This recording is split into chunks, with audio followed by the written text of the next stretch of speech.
കേരളത്തിലെ അവസാനത്തെ തെങ്ങും മുറിച്ചു മാറ്റപ്പെട്ടു. സ്കൂൾ വിമാനങ്ങൾ പോകുന്നതിന് സൗകര്യത്തിന് വേണ്ടിയാണ് കേരളത്തിലെ അവസാന തെങ്ങും മുറിച്ചു മാറ്റിയത്. സംസ്ഥാനത്തെ ഇന്ന് ഓക്സിജന്റെ അളവുകൾ: കാസർഗോഡ് 70%, എറണാകുളം 30%, തിരുവനന്തപുരം 50%. മറ്റുള്ള സ്ഥലങ്ങളിൽ ഒറ്റപ്പെട്ട രീതിയിൽ ഓക്സിജൻ കിട്ടാനുള്ള സാധ്യതയുണ്ട്. നാടൻ ഓക്സിജൻ 120 രൂപയ്ക്കും മറുനാടൻ ഓക്സിജൻ 90 രൂപയ്ക്കും ഇന്ന് ചൈന ഓക്സിജൻ വിപണിയിൽ ഉണ്ടെങ്കിലും ഗ്യാരണ്ടിയില്ല. അത് വലിച്ചു കയറ്റുന്നവനും വിൽക്കുന്നവനും ഒരു ഗ്യാരണ്ടിയില്ല.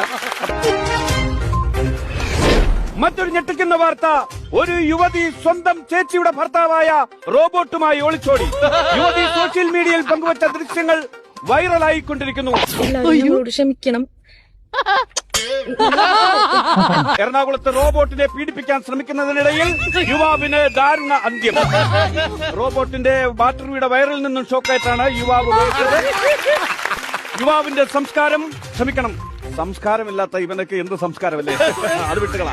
25 വർഷങ്ങൾക്ക് ശേഷം 2075 3 വീട്ടുകാർ ചേർന്ന് ഓണം ആഘോഷിച്ചു.